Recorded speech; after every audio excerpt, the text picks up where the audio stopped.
Iya, benar. Jadi poinnya itu ada dua ya, Mas Mahasiswa. Jadi ada profesionalisme sama aktivisme ya. Ya, aktivisme Jadi, pergerakan. jadi gabung, nggak bisa dipisah. Sudah gabung.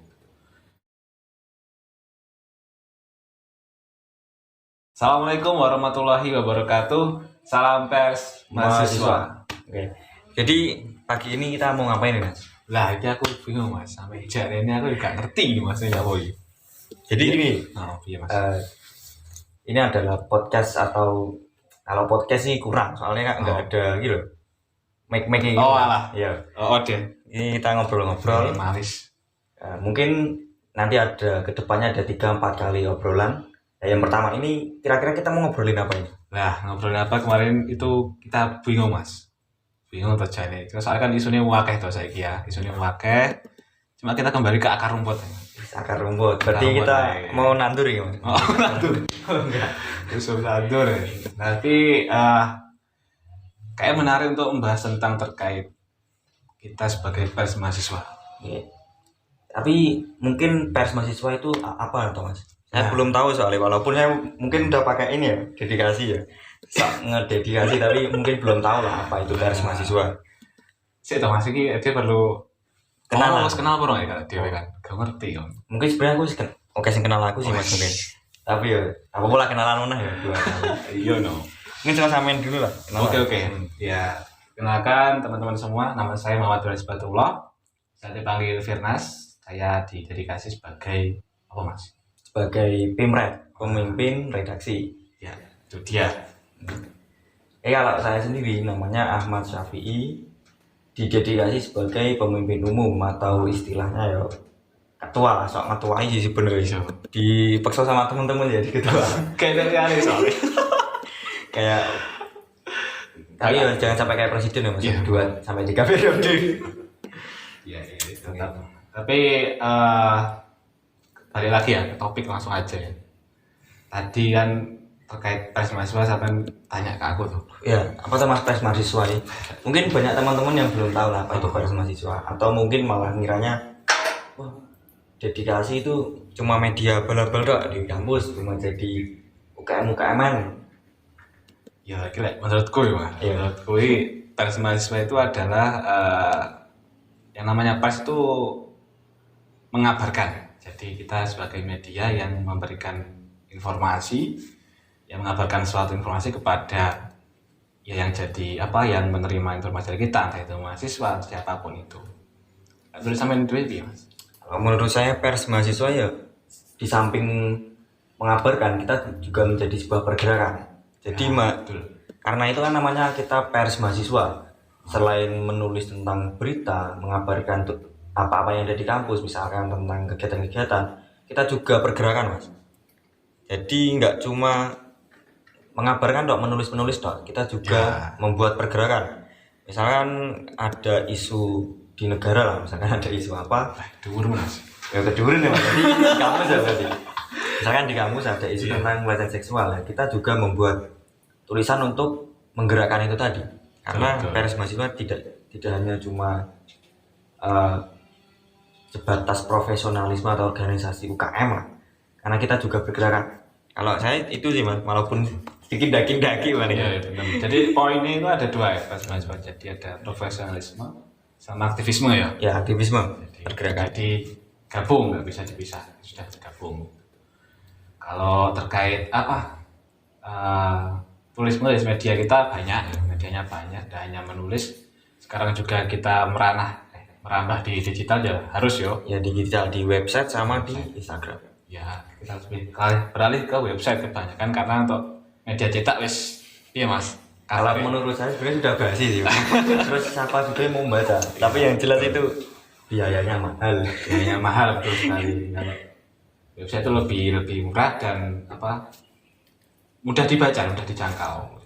Ya walaupun kalau website itu mungkin bisa dikatakan untuk langganan hosting 1 tahun, istilahnya hosting ya, itu mungkin 5 juta untuk 5 tahun 3 tahun lah.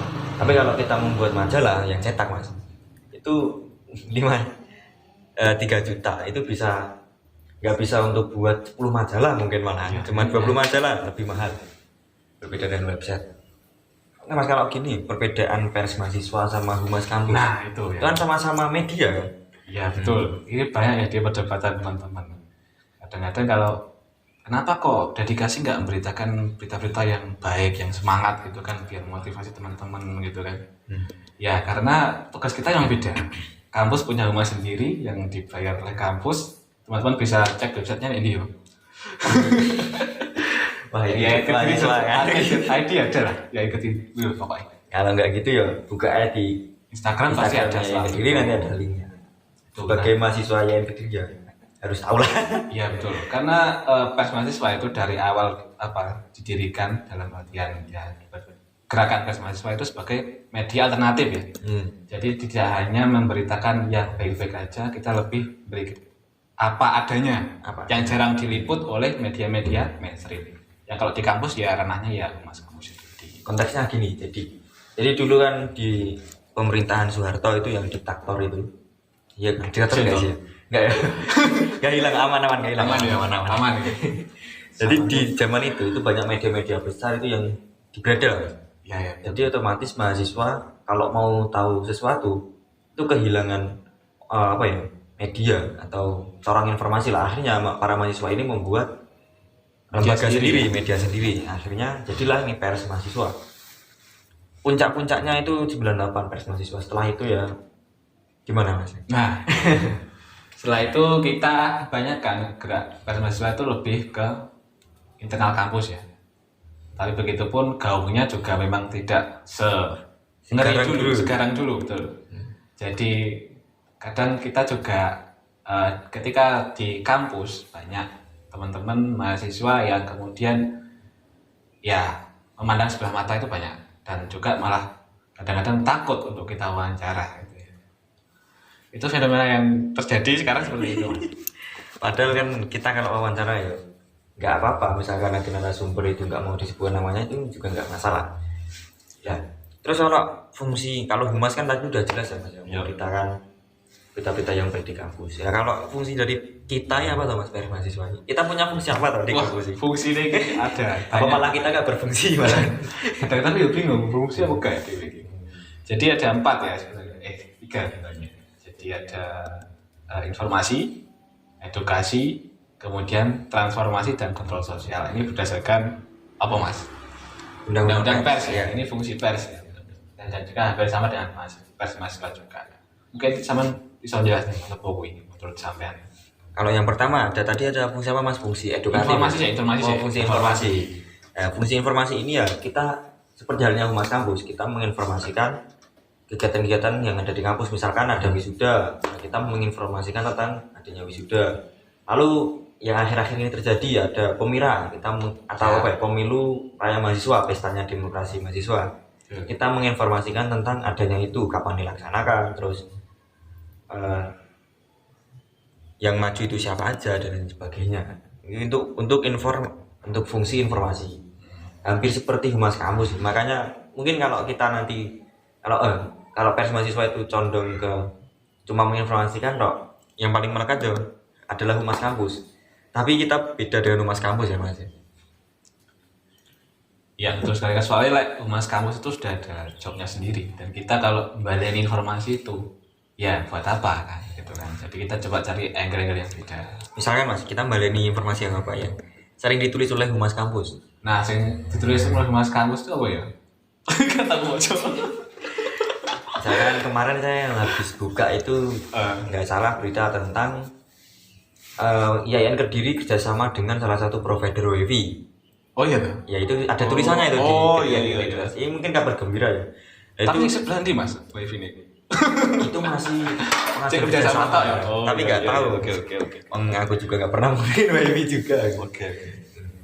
Terus yang kedua Mas, ada fungsi apa lagi tadi? Yang kedua adalah fungsi edukasi. Edukasi Edukasi itu adalah kita sifatnya kan memberikan pencerahan atau istilahnya apa ya? Edukasi kan kayak lampu berarti kan.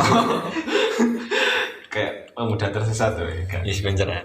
Jadi ada fungsi pendidikan. Jadi kita memberikan informasi-informasi kayak misalnya nanti kita sekarang sudah sedang menggarap ini ya terkait PSGA. Wah, berarti ini dibocorin ini berarti. Wah, Iya, iya. Jadi ada kan informasi terbaru dari peraturan-peraturan di Kemenak dan sebagainya kan ada eh, kayak kasus kekerasan seksual itu apa aja. Nah, gitu kita bisa memberitakan itu biar teman-teman mahasiswa juga tahu, oh ternyata kalau seperti ini adalah masuk kekerasan seksual. Jadi salah satunya itu edukasi. Atau yang fungsi edukasi lain, kemarin kita habis menerbitkan tentang demokrasi. Jadi kita apa ya, sosokan mau memberitahu ya, bahasannya sosokan ya mas berarti ya.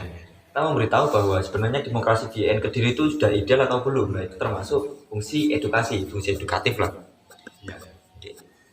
Ya, itu fungsi edukasi. Terus yang ketiga adalah transformasi dan kontrol sosial. Wah ini berat ini. Banyak lebih Transformasi kontrol ini. Bunyu kalau kontrol ini. Gak apa nanti bisa dia dikasih. Subtitle ya. Ya, transformasi ini dalam secara bahasa itu adalah perubahan ya, perubahan. Jadi kita sebagai mahasiswa itu idealnya atau harapan ini secara utopis ya lek ini. Utopis sih apa Pak? Jadi kita itu berharap bisa dengan tulisan kita, gerakan aktivisme kita itu bisa merubah keadaan sosial yang seperti ini menjadi yang lebih baik. Misalkan Pak, berubah apa di kampus ini? Bang yang contohnya kamu ya. Nah misalnya sekarang kalau di kampus itu misalnya kita mengabarkan tentang apa namanya keadaan kamar mandi atau fasilitas-fasilitas yo. Terus kita blow up itu terus kita beritakan suatu saat teman dari pihak kampus akhirnya memperbaiki. Salah satunya contoh paling sederhana. Terus yang lain ini yang tadi kita menyinggung yang tentang demokrasi yang ideal, itu salah satu itu ada fungsi transformatif juga di situ, bahwa kita ngomongin bahwa sebenarnya mungkin ketika kita mencari informasi, mencari data, tanya-tanya lah kita ke pakar hukum yang memang tahu tentang politik, ternyata dia mengatakan bahwa demokrasi di yang Kediri belum ideal. Dari situ kita itu berharap nantinya demokrasi itu bisa menjadi lebih ideal lagi. Misalkan calon presma itu nggak cuma hanya satu toh, ada dua misalkan. Kalau satu kan kita nggak bisa memilih toh, kita nggak bisa. Wah ini bagus apa enggak toh? Misalkan nggak bagus, nah kalau pilihannya cuma satu lah, terus kita milih siapa yang satunya kan sama aja. Seperti itulah fungsi transformatif ya mas. Yang satunya tadi ada kontrol sosial. Ini berat ini kontrol sosial. Mungkin bisa kita tanyakan di audiens mas. Oh ada.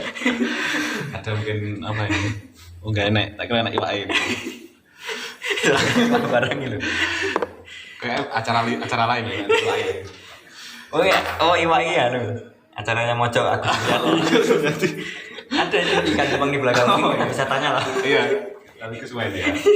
Jadi kontrol sosial itu ada apa mas? Kontrol sosial.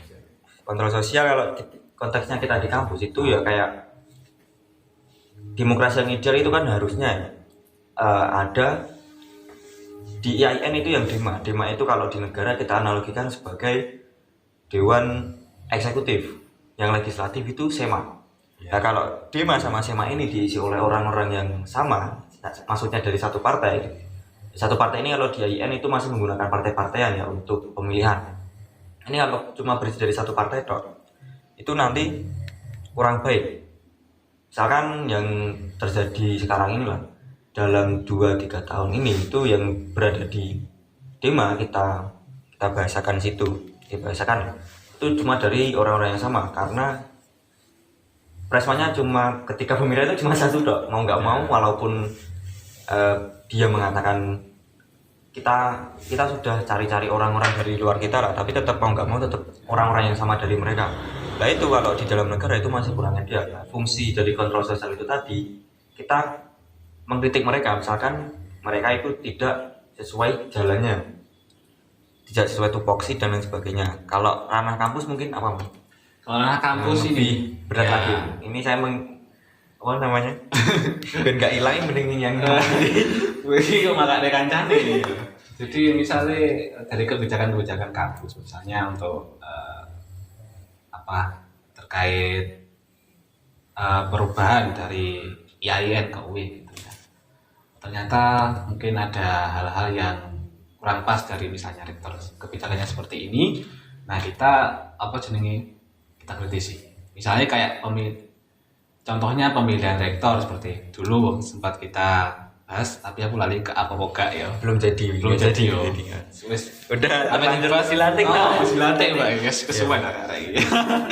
Jadi bagaimana sebenarnya mekanisme pemilihan rektor ini? Apakah sudah transparan seperti apa? Gitu? Apakah ada politik di sana dan sebagainya? Jadi itu kita juga mengawasi itu sebagai anjing penjaga stop ya. Jadi kan fungsinya pers kan ada, kalau di istilahnya kan pilar keempat demokrasi. Wih, kalau dalam istilah negara. Tapi Mas, enek sing sering mengkritik kita juga. Dalam artian dedikasi ki isone kok ngeritik tok. Jadi kok misalnya dalam artian kemarin pemilu. Yo nek awakmu ngritik jane amuan maju lho ben enek calone gitu kan. Tanggapannya seperti apa? Masa enek tau Mas? Ya enggak tahu, mungkin mungkin aja ada. Tanggapannya seperti apa? Karena kita kan bentuknya kita di tengah-tengah ya Mas. Ya, Nggak mungkin lah kita maju. Kalau kita maju berarti malah gak dimasak. kita nulis sendiri terus kita maju sendiri kan juga aneh. Karena emang fungsinya kita itu di tengah-tengah, kita menjaga keseimbangan itu tadi. Misalkan kita kemarin nulis tentang kota kosong sama yang kota kosong itulah ya. Walaupun kita dalam secara non harfiah berarti ya, cara non harfiah itu kan kita mengatakan bahwa ayo munggah biar nggak cuma kota kosong. Nah itu bukan seakan-akan terus kita nggak mau cuma kewar-kewar tok, karena emang kita ya fungsinya cuma itu. Ya. Dan misalkan kita cuma ngeritik tok, ya karena emang kita fungsinya salah satunya itu. Apalagi kita menulis yang apa adanya, misalkan di kampus kamar mandinya rusak terus kita tulis. Ya karena emang di lapangan ya emang rusak ya Mas. Iya. Nggak karena emang kita nulis yang jelek-jelek atau cuma mengkritik. Jadi perlu digarisbawahi ya. Jadi memang tugas kita adalah pers itu mengabarkan fakta, kebenaran ya. Nah kalau kebenarannya adanya seperti itu ya kita akan sampaikan. Bukan maksud kita kok membesar-besarkan sesuatu, mengada-ngadakan. Itu tidak boleh di Sama yang ini. Kalau konteksnya kita di kampus, misalkan kita menulis tentang kamar mandi yang rusak atau kita menulis tidak adanya transparansi, lah itu nanti harapannya yang gerak itu yang punya fungsinya itu adalah Dema, yang punya fungsi untuk menggerakkan. Sebenarnya juga nggak cuma Dema, komunitas-komunitas kolektif di bawah itu juga harus merespon apa yang kita tulis. Jadi ini harapanku sih, harapan secara daging sih. Misalkan nanti dedikasi menulis tentang ini ya nanti biar dikawal oleh lembaga yang lain.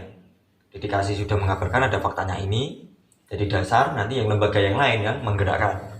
Seperti itu nggak Mas? Ya karena kan bagi-bagi tugas toh Mas. Masuk IT wis nulis terus kon action bisa. Terus yang liane tugasnya apa gitu kan. Oh, sebenarnya nggak ngono sih Mas. Enggak, itu mah guyon. Tok ya, sama lantai. Kalau yang 98 itu pers itu punya fungsi mempropaganda. Kita menulis tentang Soeharto itu kesalahannya ini, terus di sini ada kesalahan dari aparat ini.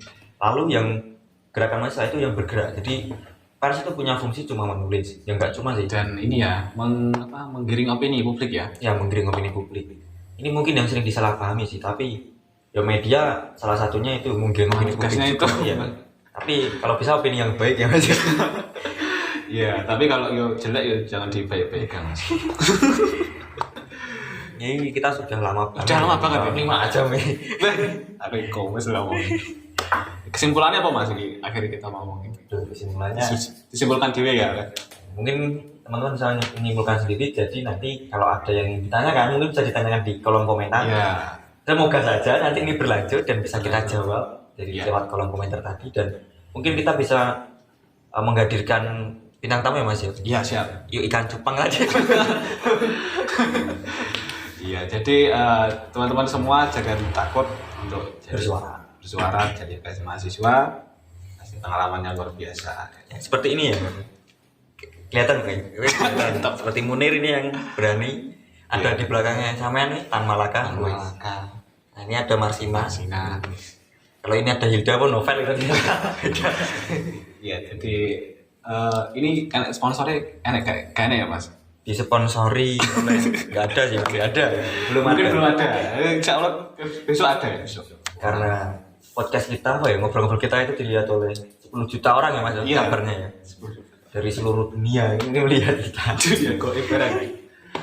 Oke, itu aja ya Mas dari Langsung dari saya. closing statementku.